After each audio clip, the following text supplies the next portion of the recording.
नमस्कार, आपके साथ मैं हूं गौरव अग्रवाल। तो देश में कोरोना को लेकर हालात बेहद खराब हैं। लगातार लोग इससे जूझ रहे हैं। लगातार खबरें आ रही हैं कि केसेस बढ़ते जा रहे हैं। हमारे आसपास बहुत कुछ ऐसे मामले देखने को मिल रहे हैं। उसके बावजूद बहुत सारे ऐसे लोग हैं जिनके मन में कोरोना को लेकर शंका है। कोरोना का एक नया स्ट्रेन है जिसको लेकर दहशत बढ़ती जा रही है। लेकिन कोरोना को हराना है तो कोरोना का मुकाबला डट कर करना होगा। आप कोरोना से भागकर कोरोना से नहीं जीत सकते, बल्कि कोरोना से लड़कर कोरोना से जीत सकते हैं। तो लड़ने का क्या तरीका हो, कोरोना से कैसे हम जूझें, कोरोना पर हम कैसे जीत पाएं और कोरोना को कैसे अपने पास न आने दें, यही सारे सवाल अगर आपके मन में हो तो आप हमारे एक्सपर्ट से पूछ सकते हैं। हमारा हेल्पलाइन नंबर आपके सामने है 012049099900। ये हमारा नंबर है, इस पर आप कॉल कीजिए और हमारे एक्सपर्ट से अपने सवाल पूछिए। हमारे साथ आज कौन से एक्सपर्ट हैं मैं आपको ये बता दूं। डॉक्टर हर्षल साल्वे हैं, दिल्ली के एम्स से हमारे साथ जुड़ रहे हैं। डॉक्टर एम वली हैं, सीनियर कार्डियोलॉजिस्ट हैं। सर, आप दोनों लोगों का बहुत स्वागत है। और हमारे साथ कॉलर भी जुड़ चुके हैं, त्रिलोचन साहू दिल्ली से हमें ज्वाइन कर रहे हैं। त्रिलोचन जी, सवाल पूछिए। सर, मेरा वाइफ को नमस्ते सर, मेरा वाइफ को कोरोना हो रखा 18 तारीख से। वो 30 तारीख तक हम घरे ट्रीटमेंट करके ठीक हो चुके हैं और 10 तारीख के अप्रैल 10 तारीख को कोरोना टीका लिया थे, वहीं पे कोरोना हो गया था। अभी वो ठीक हो चुके हैं, लेकिन उनको वैक्सीन टाइमिंग 10 तारीख के बाद है। मैं अभी वैक्सीन ले सकता हूँ? नहीं, कुछ लेट में ले लूंगा। अच्छा, डॉक्टर एम वली, क्या सलाह होगी इनके लिए? हाँ, देखिए, कोरोना से रिकवर हो गई हैं और इनकी एंटीबॉडी भी बनना शुरू हो गई होंगी अब। तो मुझे लगता है कि 2 से 4 हफ्ते के बाद अगर ये टीका लें तो अच्छा होगा, उसमें बूस्ट मिलेगा टीके से। और ये कुछ चिंतित ज्यादा लग रहे हैं इनको। मैं यही, आपने जैसे अभी कहा कि कोरोना से हमने लड़ा है, उन्होंने भी लड़ा है, तो बहुत अच्छा है, थोड़ा वेट करके टीका लगवा लें। ठीक है। दिल्ली से अभिनव हमारे साथ। अभिनव जी, सवाल पूछिए। हेलो। हाँ अभिनव जी, सवाल पूछिए। हाँ सर, मेरा सवाल ये है कि अगर कोई व्यक्ति कोरोना से ठीक हो जाए, हाँ, तो उसके बाद क्या उसको दोबारा जल्दी होने की संभावना है या टाइम लगेगा, क्या है ये? अच्छा, कानपुर से अभिनव हमारे साथ जुड़ रहे हैं और ये उन्होंने सवाल पूछा है। डॉक्टर हर्षल साल्वे, क्या जवाब होगा इनके लिए? एक बार अगर आप कोविड से, कोरोना से रिकवर हो जाते हैं तो आपको दोबारा कोविड होने की संभावना बहुत ही कम होती है, क्योंकि एक नेचुरल इम्यूनिटी आपके शरीर में होती है जिसे दोबारा, जो कि सारे प्रकार को स्ट्रेन को का इलाज होती है, नेचुरल इम्यूनिटी, तो उससे आपको दोबारा होने की संभावना बहुत कम होती है। लेकिन स्वाभाविक तौर से जो मास्क पहनना है, गैदरिंग अवॉइड करना है, ये बिहेवियर जारी रखना है और इसको हम पालन करते रहेंगे। दिल्ली से एकता हमारे साथ है। एकता जी, सवाल पूछिए। हाँ जी, मैं अपने हस्बैंड के लिए पूछ रही हूँ। हमारे को कोरोना 18 अप्रैल को हुआ था, जो कि अब हमारी लेटेस्ट रिपोर्ट में रिकवर नहीं हुआ, मतलब कोरोना डिटेक्ट हुआ है। प्लस मेरे हस्बैंड को लास्ट मंडे से फीवर आ रहा है दोबारा से। 99 और 100 के बीच में चल रहा है। तो मुझे क्या प्रिकॉशन लेनी चाहिए और ये क्या हो सकता है? डॉक्टर वली जी, अभी आप ये एक्सपेक्ट मत कीजिए कि रिपोर्ट भी नेगेटिव हो जाएगी, क्योंकि कुछ ना कुछ वायरस बॉडी में रह जाता है ठीक होने के बाद। और अगर फीवर आ रहा है तो अपना CRP, एक सिंपल टेस्ट होता है, वो कराएं। और मुझे उम्मीद है आपने जो प्रिवेंटिव मेडिसिन हैं, जो अभी तो कुछ सीक्रेट नहीं रहा है, डॉक्सीसाइक्लिन एंड आइवरमेक्टिन, वो खाली होगी। और बुखार के लिए जो भी दवा आपके पास अवेलेबल हो दें। कुछ लोग ये कहते हैं कि हमारा बुखार बहुत दिन तक चल रहा है, तो मैं भी ये देख रहा हूँ पेशेंट्स में कि 15 से 17 दिन तक हल्का बुखार रह सकता है और इसके लिए चिंता करने की कोई बात नहीं है।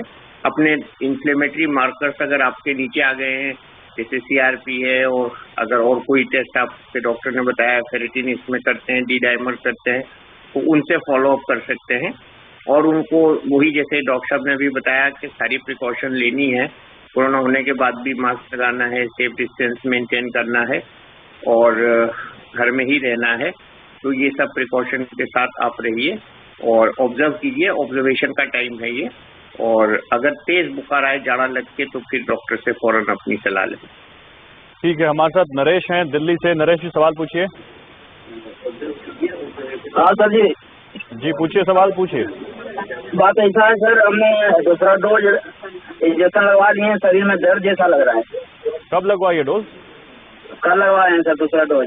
डॉक्टर हर्षल साल्वे। नहीं, ये कॉमन है, थोड़ा बुखार आना, शरीर में दर्द होना, इंजेक्शन साइट पे पेन होना, ये कॉमन साइड इसको इफेक्ट्स कहते हैं आफ्टर इम्यूनाइजेशन है, तो कुछ दिन में ये ठीक हो जाएगा, इसकी चिंता मत कीजिए। अगर बुखार आता है थोड़ा आप पैरासीटामोल ले सकते हैं जब भी ज्यादा बुखार आपको लगे, घबराने की बात नहीं है। रामकृपाल है छत्तीसगढ़ से। रामकृपाल जी सवाल पूछिए। हाँ सर, ये टीका लगवाने के बाद सर कितना दिन तक के मतलब सावधानी बरतनी है कि संक्रमित मत हो? बता रहे हैं कि उस समय संक्रमित होने का चांस ज्यादा रहता है। अच्छा, डॉक्टर वली। नहीं, देखिए आपको तो किसी ने डरा दिया है। जितना चांस टीका लगने से पहले था संक्रमण का, उतना ही चांस है। तो बार बार हम लोग दोनों ये बता रहे हैं कि आप मास्क लगाएंगे और कोविड एटिकेट्स जो हैं, कोविड अप्रोप्रिएट बिहेवियर, जिसमें के घर में रहना भी अब मैं शामिल कर दिया हूँ, और कल से मैं 2 मीटर से ज्यादा दूरी रखने को कह रहा हूँ लोगों से, क्योंकि WHO की एक रिपोर्ट भी आ गई है। तो अभी क्या है कि आप सावधानी बरतें, और आपका प्रश्न जो है ना, वो उसकी दिशा ये है कि आपकी इम्यूनिटी कितने दिन में हो जाएगी। तो 2 हफ्ते के बाद इम्यूनिटी बनना अच्छी शुरू हो जाएगी, और 4 से 6 हफ्ते में आपकी इम्यूनिटी अच्छी हो जाएगी, बिल्कुल बेफिक्र रहने लायक। लेकिन उसका मतलब ये नहीं है कि इम्यूनिटी बढ़ने से हम मास्क लगाना बंद कर दें, क्योंकि टीके की एफिकेसी भी 70% है, और आप मास्क नहीं लगाएंगे तो आपको संक्रमण हो सकता है।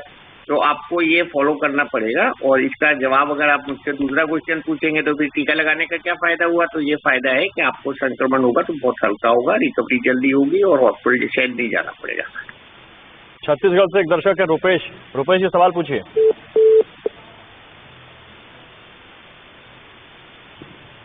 अच्छा डॉक्टर, यहाँ पर एक चीज और जानना चाहता हूँ मैं आपसे डॉक्टर वली। देखिए, एक दवा आई है, DRDO ने विकसित की, आपने भी उसके बारे में पढ़ा होगा। वो उसके बारे में आपकी क्या असेसमेंट है? देखिए, मुझको इसका ज्ञान था। पिछले साल अप्रैल से उस पर काम चल रहा था, और डॉक्टर रेड्डीज लेबोरेटरी भी इससे जुड़ी हुई थी, और उन्होंने जो परिणाम निकाले हैं, हालांकि वो मैक्सिमम 300 पेशेंट्स पे ट्रायल है, लेकिन ये हमको सेलिब्रेट करना चाहिए, और हमको एक बहुत अच्छा इस पे गर्व करना चाहिए। और ये 2DG ग्लूकोज है, तो ये मॉडिफाइड ग्लूकोज है, और ये बहुत सेफ है, पाउडर फॉर्म में है, everybody can take it easily, कोई साइड इफेक्ट्स नहीं है। और ऑक्सीजन कंजम्पशन को जो ये कम करके इसने दिखाया है दवा ने, तो ये बहुत बड़ा अचीवमेंट है। और ऐसे जमाने में जब तो ऑक्सीजन की शॉर्टेज हो रही हो, और मुझे लगता है कि ये बहुत कामयाब रहेगी, और जल्दी ही इसको पूरे वर्ल्ड में शोहरत मिलेगी। और ये बहुत ज़ाब्ते की चीज है जो इन्होंने की है DRDO ने। अच्छा। और उनके साथ जो institute of nuclear medicine and allied sciences की जो ऑथेंटिकेटेड लेबोरेटरी है, वहाँ काम हुआ है। तो it's a very reliable research, and we should encourage our country's result, and they are not claiming it is curative, they are claiming कि इससे जो है ऑक्सीजन का जो खर्चा है वो कम हो जाता है। और उन्होंने दिखाया भी है पेट्री डिश में कि ये हद तक वायरस को भी मारता है। ठीक है, छत्तीसगढ़ से एक और दर्शक हमारे साथ हैं। सवाल पूछिए सर। हाँ, डॉक्टर नमस्कार। हेलो, आपका नमस्कार पहुंचा डॉक्टर साहब तक, पूछिए सवाल। ये कह रहा था कि मेरे मदर को एंजियोप्लास्टिक का सर्जरी भी हुआ है, और शुगर पेशेंट हैं।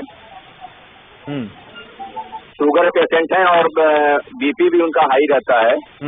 तो उनका इंजेक्शन टीका लगवा दें कि नहीं लगवाएं? ठीक है, डॉक्टर हर्षल साल्वे। उनको तो बिल्कुल टीका लगवाना चाहिए। वो वल्नरेबल ग्रुप्स में आते हैं, कोमॉर्बिड है, तो उनको टीका लगाने की सबसे ज्यादा जरूरत है। आप कोविन पोर्टल में जाइए, अपॉइंटमेंट लीजिए, और अपने नियरेस्ट वैक्सीनेशन सेंटर पे टीका लगवाइए। अजमेर से मुकेश जी हमारे साथ हैं। मुकेश जी सवाल पूछिए। हाँ, नमस्ते डॉक्टर साहब। नमस्ते। हाँ, ऐसा है सर कि मैं अजमेर से बोल रहा हूँ, मुकेश कुमार। तो 3.5 महीने पहले मेरे को कोरोना हुआ था, और उसके बाद में क्या हुआ कि 4-5 दिन स्टार्टिंग में मेरे को सांस लेने में तकलीफ हो रही थी। फिर मैं अजमेर के JLN हॉस्पिटल जो हार्ट का है वहाँ गया। मेरा BP बहुत बढ़ गया था। तो वहाँ जो डॉक्टर साहब थे उन्होंने इको कर दिया, तो इको तो मेरी नॉर्मल आई, लेकिन ECG में थोड़ा सा शायद वो कह रहे थे कि अप डाउन आया होगा। तो उन्होंने मुझे वो इको चेक करके घर भेज दिया। उसके बाद में मैं क्वारंटीन 20 दिन रहा, उसके बाद ठीक हो गया। उसके बाद फिर मैं बेटे के पास अहमदाबाद गया, वहाँ मेरा वापस BP बढ़ गया। तो वहाँ 3 दिन में एडमिट रहा अहमदाबाद में। उन्होंने मेरी एंजियोग्राफी कर दी, और उसका वो खून पतला करने का, बीपी का वो इंजेक्शन वगैरह लगा दिया, ट्रीटमेंट किया, 3 दिन बाद ओके करके छुट्टी दे दी।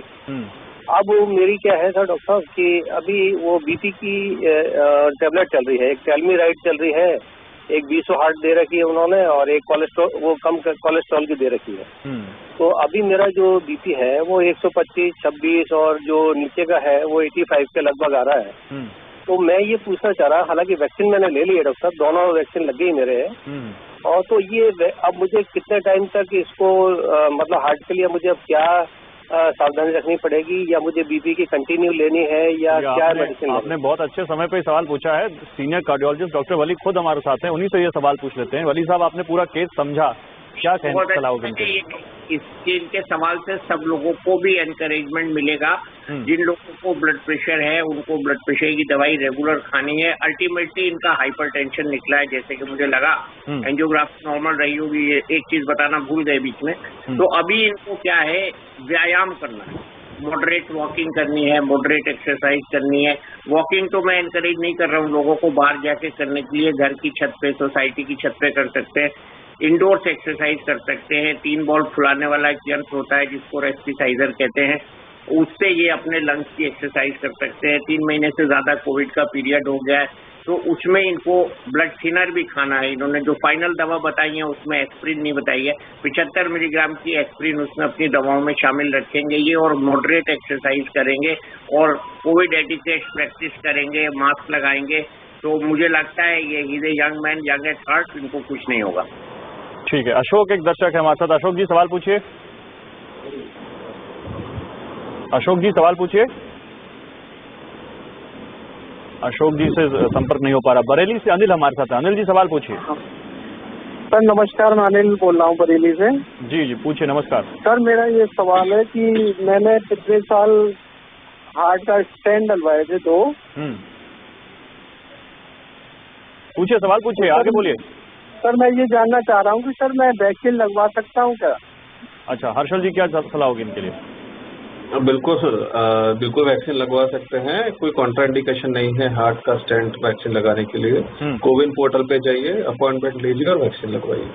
ठीक है, तो आपको सलाह मिल गई कि आप अगर आपने एंजियोग्राफी भी करवाई है तो आप यहाँ पर वैक्सीन लगवा सकते हैं। डॉक्टर वली, हार्ट के पेशेंट्स को कोई भी कॉम्प्लिकेशन हो वैक्सीन लगवा सकते हैं? बिल्कुल, देखिए ऐसा है, वैक्सीन के बाद जो थोड़ा सा हमको सावधानी रखनी है कि वो ये है कि बहुत से मरीज, शुरू में तो ये बहुत ज्यादा हुआ था, जिनको एस्प्रिन टाइप की दवाएं चल रही थी, स्टेंट वाले पेशेंट थे, दूसरा ब्लड थिनर क्लोपिडोग्रेल चल रहा था, उन्होंने कहीं से पता नहीं कहाँ से ये सुन लिया कि ये दवाई बंद कर दो, वैक्सीन लग रहा है, तो उनको जरूर कॉम्प्लिकेशन का चांस बहुत बढ़ जाता है। क्योंकि अगर हम स्टेंटेड पेशेंट हैं या हम कार्डियक पेशेंट हैं, हाइपरटेंशन पेशेंट हैं, ऐसे पेशेंट को ओबेसिटी भी होती है, डायबिटीज भी होती है। यूजुअली हमारे देश में ये साथ साथ चलता है, बल्कि आपने इसकी एक नई टर्म भी बना दी है, कार्डियो डायबिटीज या डायबिसिटी। तो ये बीमारियां साथ साथ one in other, hand and glove चलती हैं। मोटापा है, शुगर है, हार्ट की बीमारी है, स्टेंट लग जाते हैं, बाईपास हो जाता है। ऐसे तमाम मरीजों के लिए ही ये टीका एक वरदान है, और उन कोई भी दवा बंद नहीं करनी होती, ना ब्लड प्रेशर की, ना ब्लड थिनर को। और अगर वो दवाई नहीं बंद करेंगे और टीका लगवाएंगे तो अलावा यूजुअल साइड इफेक्ट के जो पेन है, हल्का फीवर है, बॉडी है, कि जैसे पिछले कॉलर ने भी पूछा था, मैंने लगवाया है टीका, इसलिए मैं कॉन्फिडेंस से आप सबके दर्शकों को सबको बता रहा हूँ कि कोई इफेक्ट नहीं होगा। आप आगे आइए, टीका लगवाइए। हमको इस वक्त टीके की सबसे ज्यादा जरूरत है। कहीं से भी बाई बोरो स्टील टीका लगवाइए। ये मत कहिए कि हम टीका लगवाने गए थे, वहां पे बोर्ड लगा था टीका उपलब्ध नहीं है। ये बिल्कुल उसूल के खिलाफ बात है। आपको टीका लगेगा, आप कोशिश कीजिए। और जैसे डॉक्टर साहब बार बार बता रहे हैं, कोविन पोर्टल पे जाके आप अपॉइंटमेंट लीजिए और टीका लगवाइए। ये इस समय हमारा पहला फर्ज है, पहली ड्यूटी है, प्राइम ड्यूटी है, और दूसरों को भी प्रेरित कीजिए। ठीक है डॉक्टर साहब, एक दर्शक हैं दिल्ली से, अनिल, उनका सवाल ले लेते हैं। अनिल जी सवाल पूछिए। नमस्कार डॉक्टर वली साहब, नमस्कार। मैं अनिल कोल बोल रहा हूँ दिल्ली से। बेसिकली मेरे बेटे को अस्थमा की प्रॉब्लम है, तो काफी 3-4 साल से अस्थमा की प्रॉब्लम चल रही है उसके साथ। तो अभी हम पंप भी उसे दे रहे हैं। लेकिन आप मुझे बताइए कि जैसे कि कोरोना टीवी में आ रहा है कि तीसरी लहर चल रही है कोरोना की, तो इसमें हम क्या बच्चों के लिए क्या प्रिकॉशंस ले सकते हैं? और अपनी, जैसे हमारे घर में मदर भी हैं, सीनियर सिटीजन हैं, तो आप थोड़ा डिस्क्राइब करेंगे कि कैसे हम इसको, क्योंकि बच्चे तो आपको पता ही है घर में ही रखा है उनको, लेकिन ऐसा है कि हम कभी बाहर जाते हैं तो उस वजह से। बच्चे की उम्र बता दीजिए प्लीज। सर डॉक्टर साहब उम्र उसकी 11+ है अभी। ठीक है, बच्चा है। नहीं देखिए, आपने दो भागों में प्रश्न पूछा है। एक तो एल्डर्स को हम क्या करें, तो एल्डर्स वाला का तो ये है कि हम उनको बहुत प्रोटेक्टेड रखें और उनके पास मास्क लगा के जाएं, घर के ज्यादा सदस्य एक समय में न जाएं, उनके कमरे में भीड़ न करें और उनको जो भी कोमॉर्बिडिटीज है उसका इलाज करवाएं पाबंदी से, और उनका टॉयलेट प्रिफरेबली अलग रखें।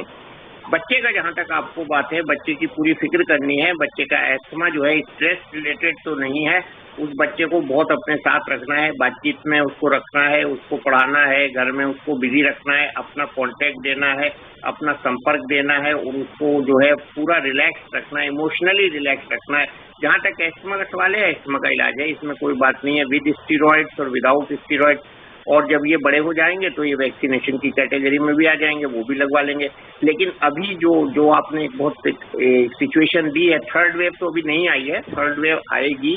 जब आएगी उसके लिए हमें सेकंड वेव की जो तैयारियां हैं उसी को रखना है। लेकिन हम क्या कर सकते हैं, हम घर में रहें और हम मास्क लगाएं और सेफ डिस्टेंस मेंटेन करें, ये हमारा फर्ज है। और उस बच्चे को जहां भी खांसी वगैरह आए तो डॉक्टर की सलाह से एंटीबायोटिक वगैरह और नेबुलाइजेशन जो भी है उसको करें तो बहुत अच्छा। और इधर अगर आप उसको डॉक्टर से पूछ के नेबुलाइज रेगुलर भी कराएंगे तो ये प्रिवेंटिव भी है, कोरोना के लिए अच्छा है। ठीक है, यूपी से आदित्य हमारे साथ। आदित्य जी सवाल पूछिए। सर हमारा हमें कोरोना हो गया था, अब ठीक है, लेकिन दाना बहुत निकल गया है शरीर में, तो क्या करें? हर्षल जी, मुझे सवाल नहीं सुनाई दिया। इनके दाने बहुत आगे हो गए हैं, कोरोना हो गया था ठीक है, लेकिन दाने बहुत हो गए बॉडी में, ये कह रहे हैं। एलर्जिक लग रहा है, रैश, जो इमोलियंट आता है, कैलामिन लोशन आता है, वो लगवा सकते हैं जहाँ दाने हैं, उसमें उनको जरूर फायदा होगा। ठीक है, अगर उसमें खुजली हो रही है, एंटी एलर्जिक सेट्रिजिन वगैरह आप ले सकते हैं। ठीक है।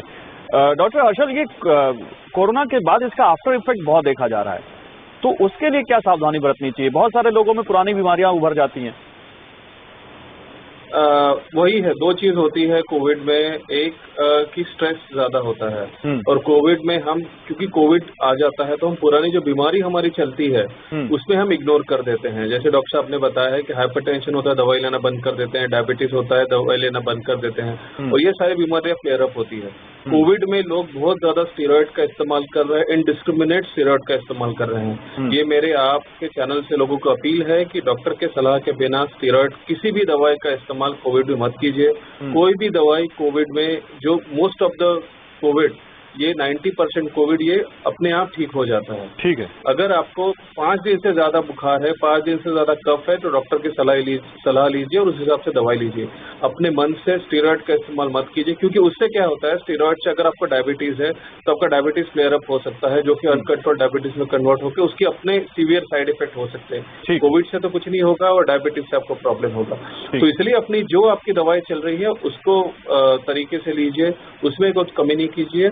और कोविड में 2 चीजें इंपॉर्टेंट है, हाइड्रेशन, न्यूट्रिशन और वेंटिलेशन, क्योंकि ये इंडोर में ज्यादा फैलता है, एयरबॉर्न ट्रांसमिशन। तो घर में अगर कोविड पेशेंट है तो वेंटिलेशन रखना जरूरी है, हाइड्रेशन रखना जरूरी है। एक सिंपल उपाय है, ORS का पैकेट आता है, वो 1 लीटर पानी में डालिए और उसको पीते रहिए, तो उससे आपका मैलेज भी कम होगा। तो सिंपल ये उपाय है जिससे उम्मीद है आपके इन उपायों पर लोग गौर करेंगे और लोगों को इससे फायदा होगा। बहुत शुक्रिया डॉक्टर हर्षल। डॉक्टर वली, आपका भी बहुत शुक्रिया हमारे साथ जुड़ने के लिए।